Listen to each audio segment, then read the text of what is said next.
난 애들이 좋아. 맛있거든. 이 말을 한 살인과 식인을 즐긴 한 미치광이 연쇄살인마의 편지다. 해밀턴 하워드 PC는 그레이스라는 소녀를 살해 후 식인을 하고 그 가족에게 보낸 편지 내용이다. 친애하는 버드 부인께 1894년 제 친구 하나가 존 데이비스 선장이 이끄는 증기선 타코마호에서 선원으로 일하고 있었습니다. 그들은 샌프란시스코를 떠나 차이나의 홍콩으로 항해했지요. 도착 후 제 친구는 동료 2명과 함께 육지에 올라가 술을 마셨죠. 그리고 돌아왔을 때 배는 이미 떠나고 없었습니다. 당시 차이나는 기근에 시달리고 있었죠. 가난한 사람들의 고통은 너무도 심해서 그들은 결국 굶어 죽지 않기 위해 12살 미만의 모든 아이들을 음식거리로 내다 팔았습니다. 14살 미만의 어린 아이들은 안심하고 길을 다닐 수가 없었죠. 어느 가게든 들어가서 스테이크나 스튜를 해먹을 고기를 살 수가 있었습니다. 어린 아이들의 잘려진 신체 일부를 가지고 나와서 원하는 부위를 잘라주곤 했지요. 얇게 썬 송아지 고기처럼 팔리던 아이들의 엉덩이 고기는 맛이 가장 좋았기 때문에 값도 제일 비쌌습니다. 제 친구들은 그곳에 머무르면서 인육의 맛을 알게 되었죠. 뉴욕으로 돌아오면서 그는 각각 7살과 11살인 소년 2명을 몰래 잡아서 데려왔습니다. 자기 집에 데려가 옷을 벗기고는 묶어서 옷장 속에 가두었죠.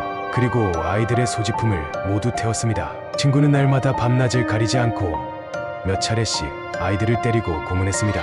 그래야 고기가 부드러워지고 맛있어지니까요. 친구는 우선 11살짜리 아이를 먼저 죽였는데 왜냐하면 그 아이의 엉덩이가 더 살이 쪄서 살점이 많았기 때문입니다. 친구는 머리와 뼈, 내장을 제외한 모든 신체 부위를 요리해서 먹었습니다. 엉덩이 살은 모두 오븐에 구워 먹었고 나머지는 끓이거나 익히거나 튀기거나 스튜 요리를 해서 먹었습니다. 다음 차례는 7살짜리였고 같은 방식으로 해먹었죠. 당시 저는 100번가 동쪽 409번지 그러니까 바로 옆에 살고 있었습니다. 친구는 사람 고기가 얼마나 맛있는지를 종종 말해주었고 저도 한번 먹어봐야겠다고 결심하게 되었죠. 1928년 6월 3일 저는 15번가 서쪽 406번지에서 부인에게 전화를 걸었습니다. 치즈 항아리 1개와 딸기를 선물로 가져갔지요. 우리는 점심을 함께 먹었습니다. 그레이스는 제 허벅지에 앉아서 저에게 키스했지요. 저는 그 아이를 잡아먹기로 결심했습니다. 그레이스를 파티에 데려가겠다고 했을 때 말인데요. 아이에게 가도 좋다고 허락한 건 부인입니다. 저는 미리 준비해둔 웨스트체스터의 빈집에 아이를 데려갔죠. 집에 도착한 후 저는 그레이스에게 밖에서 기다리라고 말했습니다. 아이는 들꽃을 꺾고 있더군요. 저는 위층으로 올라가서 옷을 모두 벗었습니다. 안 그러면 아이의 피가 옷에 묻을 테니까요. 준비가 끝나자 저는 창문으로 가서 그레이스를 불렀습니다. 그리고 아이가 방에 들어올 때까지 옷장에 숨어 있었죠.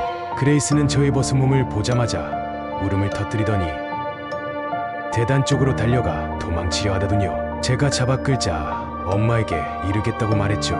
우선 저는 아이의 옷을 벗겼습니다. 어찌나 발기질을 하며 물고 핥히던지 저는 목을 졸라 아이를 죽인 후 살점을 제 집으로 옮기기 편하도록 시신을 여러 조각으로 잘랐습니다. 그리고 요리해서 먹었죠. 아이의 작은 엉덩이 살을 오븐에 구워 먹었는데 그렇게 달콤하고 부드러울 수가 없었습니다. 다 먹어 치우는데 물이 걸리더군요. 아이를 겁탈할 수도 있었지만 그렇게는 하지 않았습니다. 따님은 처녀로 죽은 겁니다.